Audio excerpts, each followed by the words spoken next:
Hello, my monstrosities. Hello once again. Today I bring to you my 40k Wrapped. Yeah, we're trying this. Um, I figured this would be a bit more cheerful for the holiday season for those of us celebrating, and a way to end it because everybody and everything does it. You have your Spotify Wrapped, your YouTube recap. There's probably a TikTok thing, probably, I don't know. Hello, fellow kids. There's probably a TikTok thingy. But, I just figured, hey, let's talk about what some of my favorites were from the year. And you might ask, hey, Monster, wouldn't this make more sense to do before New Year's? And, well, if nobody else is doing it, we're not going to do it on that front. And I actually have an idea for what to do for a New Year video. So, uh, without further yapping, let's yap about the things that I've yapped about and loved this year. Starting off with my favorite detachment.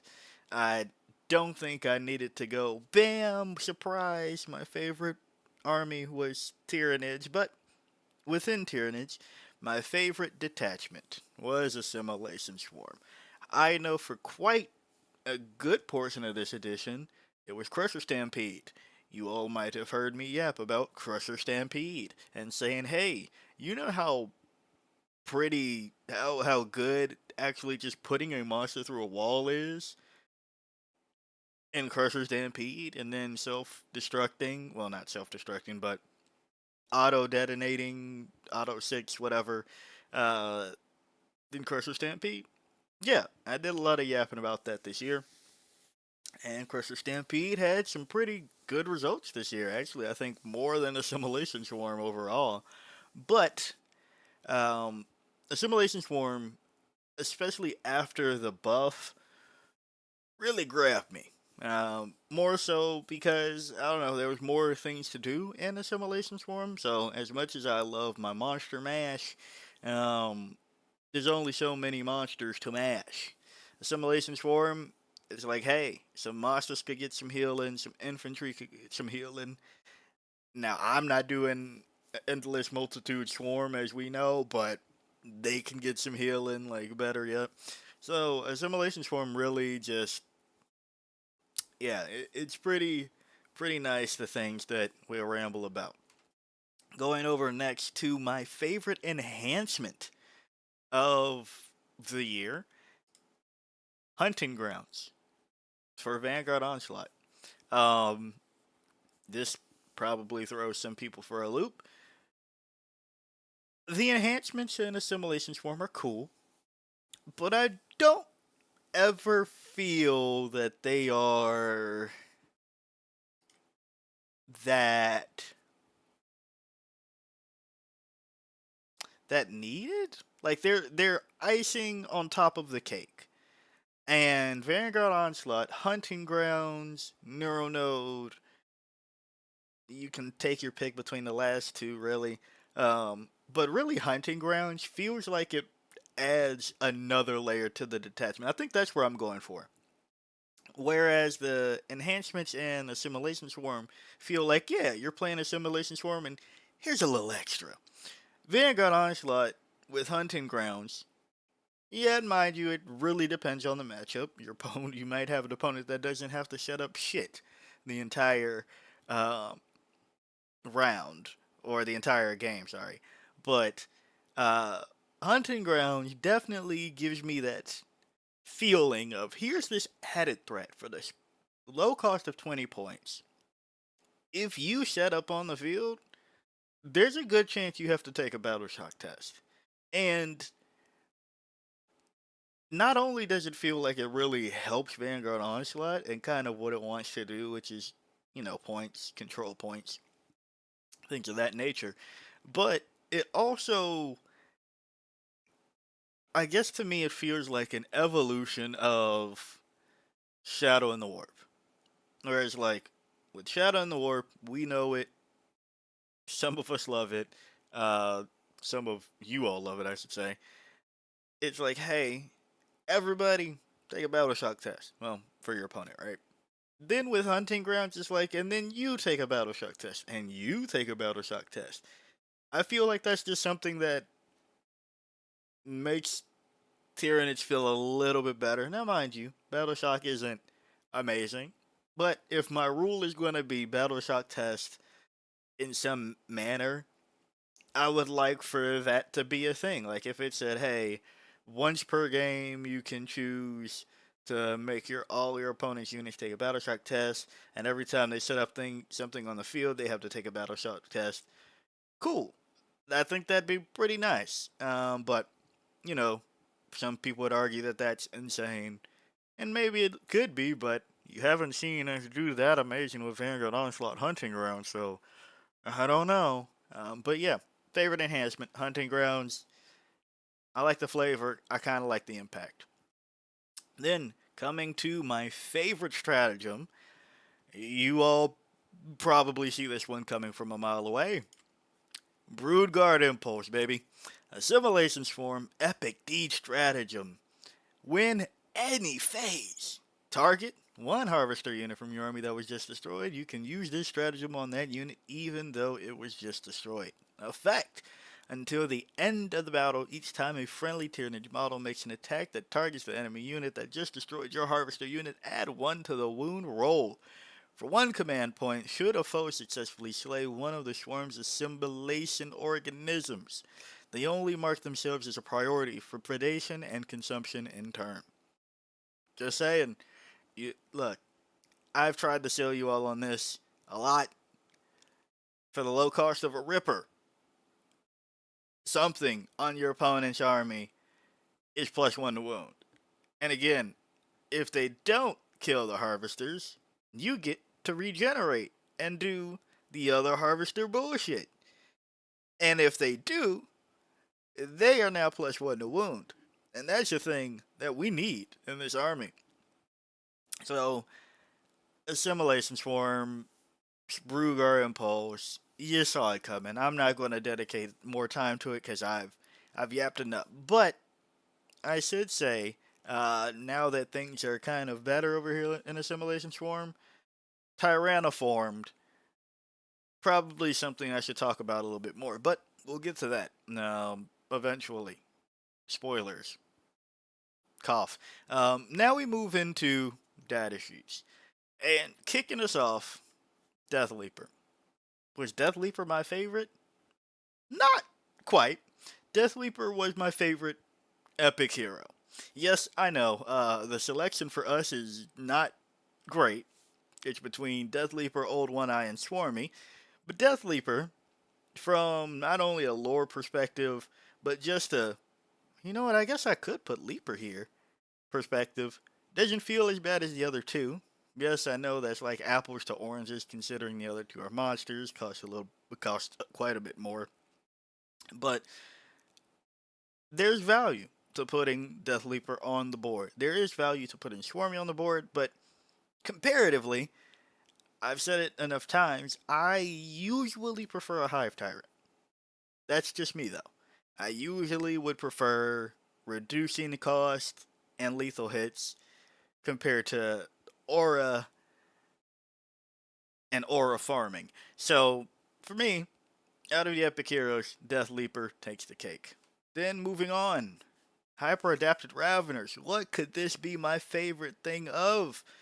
Well, it's my favorite non-epic hero character. Out of everything, or out of the characters, I should say, Hyper Adapted Raveners, I feel added something for me that it just refreshed. It was a nice boost of vigor towards you because, like the other characters, I enjoy, right? Like I like a Broodlord, I like a Hive Tyrant. Um, but for me, Hyper Adapted Raveners really felt like, man, this is actually a character that not only can I enjoy taking more than one of, right? Like Broodlord, Stealer Bombs, they're fine,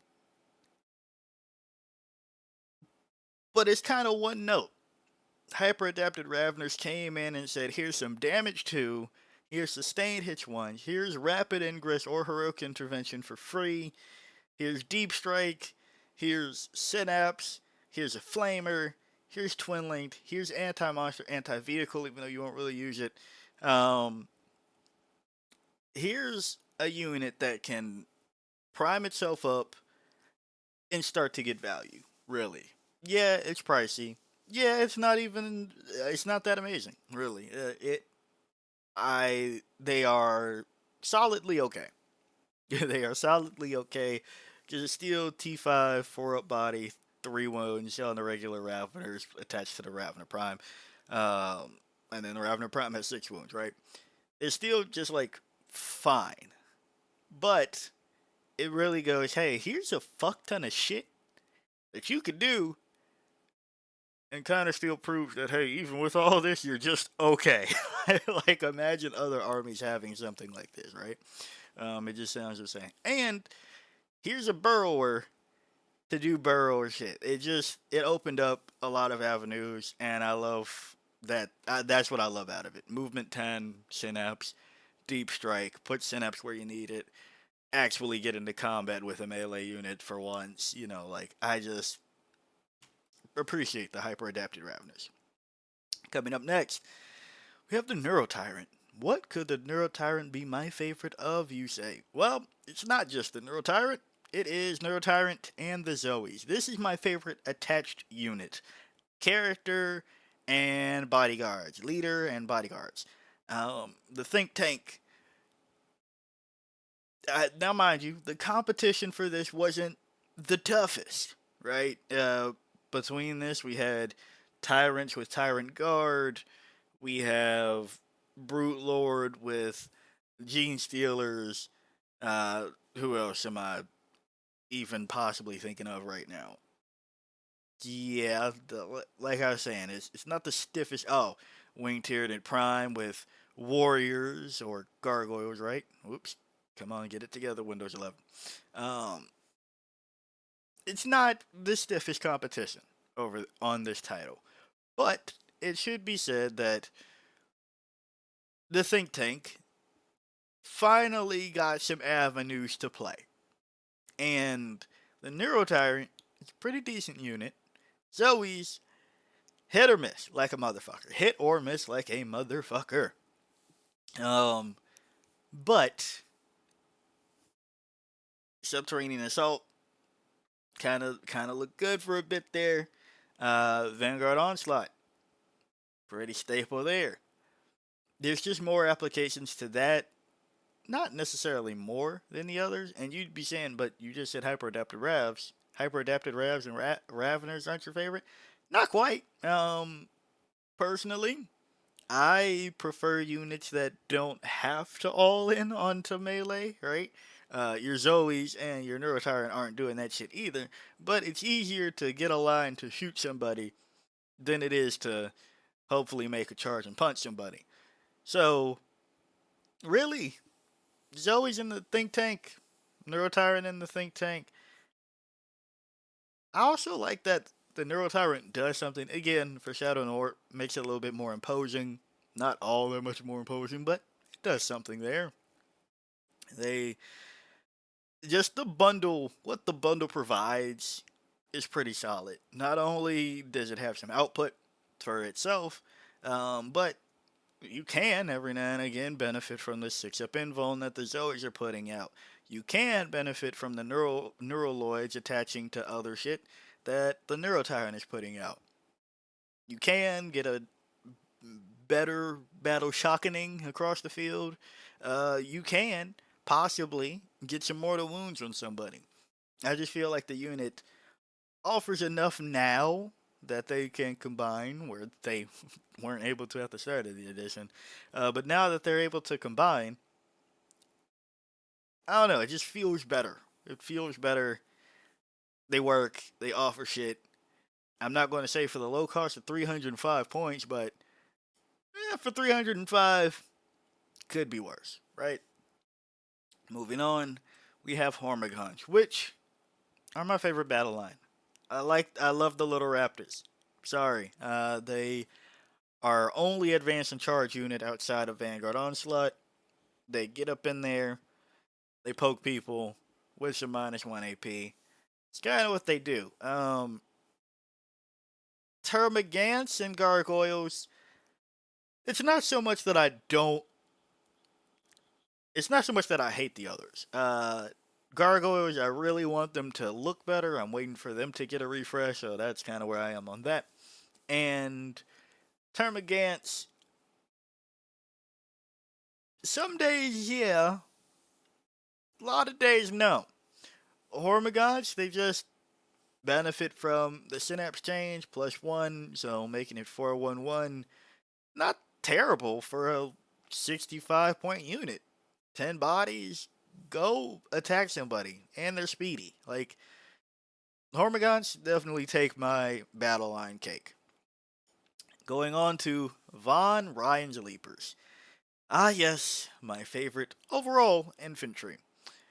Now, why again is this not hyper-adapted wraps? Well, for 3 models, at 70 points, I get to infiltrate, stealth, 3 models, fights first.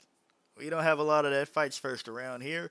I've spent a lot of time telling you all that movement 10, T5, 4 up save, 3 wound, 6 attacks, hitting on 3, 511, infiltrate stealth, fights first, heroic intervention for free, can do it even if somebody else did it. Isn't that bad for 70 points. And it's popped up in list.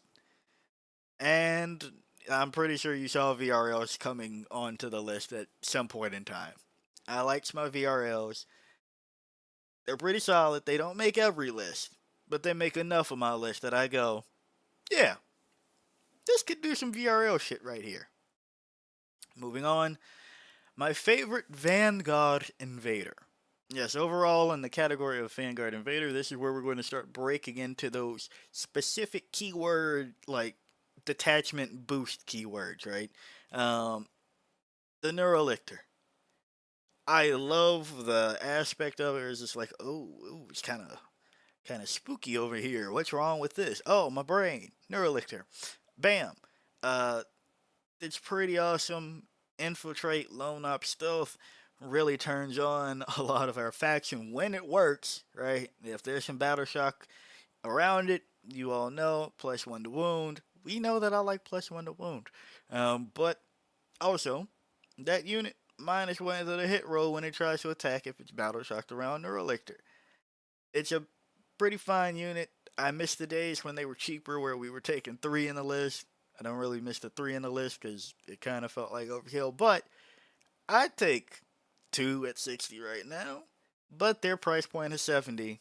Still isn't that bad. They can't hit worth shit, but uh, it's alright. They're okay. I don't need them to do that. They're a nice utility piece. Makes our list feel better. Sometimes feels necessary to make some lists work as they did at the start of the edition, but Neurolictor has been a pretty nice addition to the roster.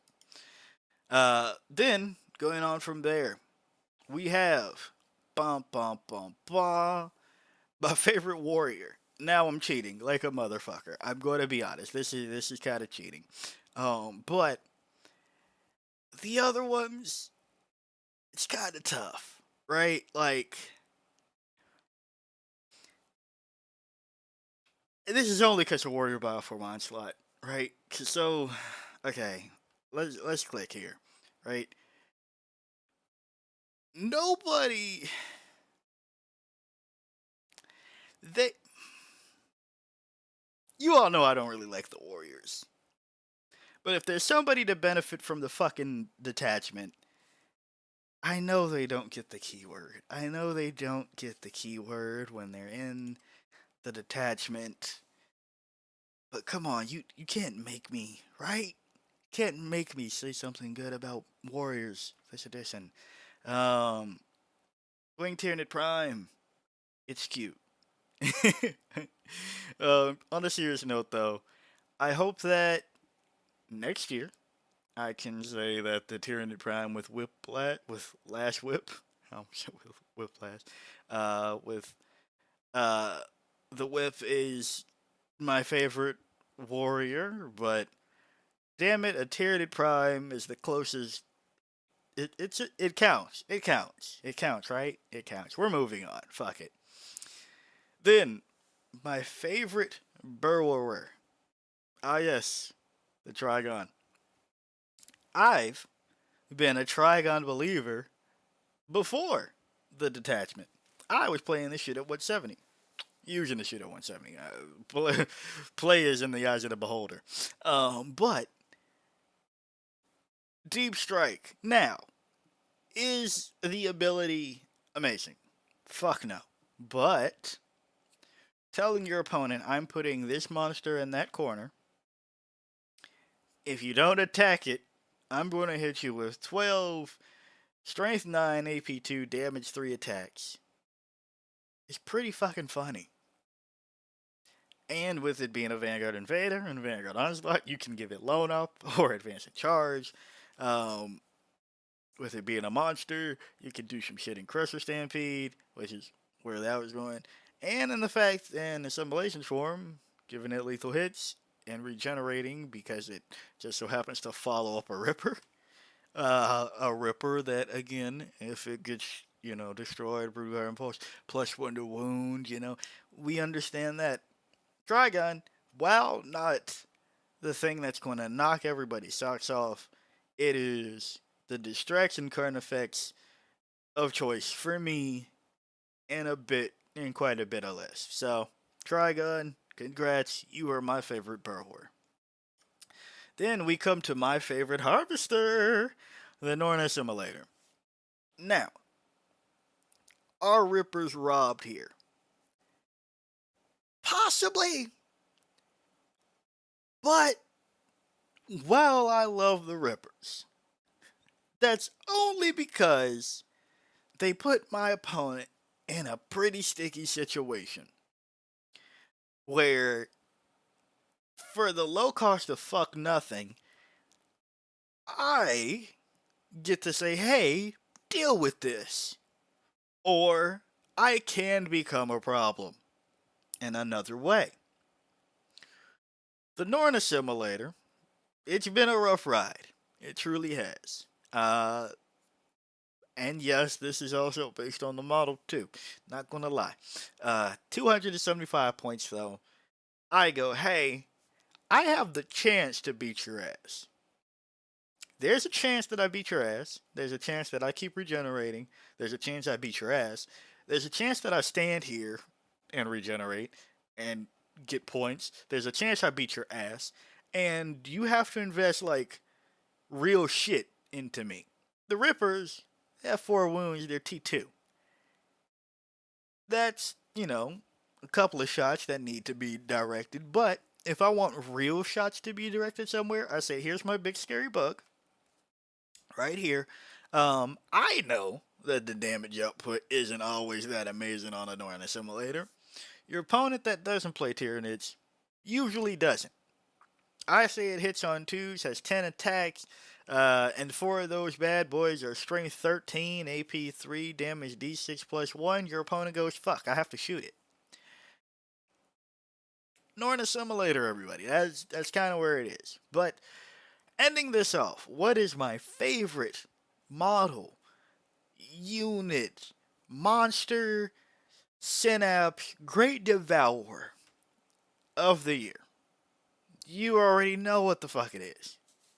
It is the Norn Emissary. 260 points of pure glory. A bit hyperbolic there, to be honest, but this has also been something that has done the faction some good. At 260 points now, for whatever reason, being the cheaper of the two, I still don't really get that, but I'll take it. Of the two Norns, that is. We've seen lists kind of open up by going, hey, here's 3 Norn emissaries. Can you handle that? Yes or no? And then whatever you fill the rest of your list with means your opponent has something else to worry about. Can they lift 3 Norn emissaries while there's also a fuck ton of, well, in one of my pitches, Brewlord Gene Stealers. That was before the Raveners, actually, now that I think about it. Hell, maybe we'll revisit that. Um, can you handle? Here's three Norn emissaries, three exocrans, two Tyrannifexes. Can you handle that? Um, it's a stat check. Yes, it is. The lore is sick. The model is fucking sick. Has a 4 up invuln. Has feel no pain, 4 up against immortal wounds. Uh, 5 up feel no pain. Stand on the objective. OC 15. Has some ranged. It's not amazing, but it's some range. Has some melee. Shadow in the Warp, Synapse, Psyker. Psyker is only a downside this edition, but surprisingly, movement 10 at T11 and 16 wounds, right? Kind of same to the Assimilate. Well, exactly the same to the Assimilator. Movement 10, T11, 16 wounds, 2 up save. Pretty decent. But the Norn Emissary has opened up lists, opened up hearts, and opened up battlefields across the edition. I fucking love the model. I fucking love. I mean, like, I love the abilities, right? The weaponry could be a bit better, but for what it is, it's fine for me. So, overall, you saw it coming. The Norn Emissary is my favorite model backslash unit of 2025. Backslash the edition, probably, because we should be rolling into 11th in a few months. So we'll see what that looks like when I do this in 2026. I guess that'll be weird if I do that do this in 2026. But those are my favorites. You saw most of them coming, I assume, because I've yapped about them enough. But felt good to put them all here. And then, well, this clears up what I'm going to do for the New Year's video. So yeah, I'd love to hear your favorites. You don't have to go as kind of hyper specific as I did with each keyword. Feel free to do so if you like. Um, but yeah, it's always interesting what units do for other people because well, I'll tell you that warriors are fucking ass. I have had enough comics that are just like, but you don't understand. My warrior kills Gilliman in one shot, and I'm like, damn, must be nice. So tell me all your favorites, all the favorites you feel like telling me, I guess, right? In the comments down below, I am curious what detachment, what unit. You don't have to go that hyper specific, but feel free to do so if you want. That's it for me. Happy holidays, you filthy bug. If you liked the video, like it. Got a comment from a comment. And until next time, peace out, my monstrosities.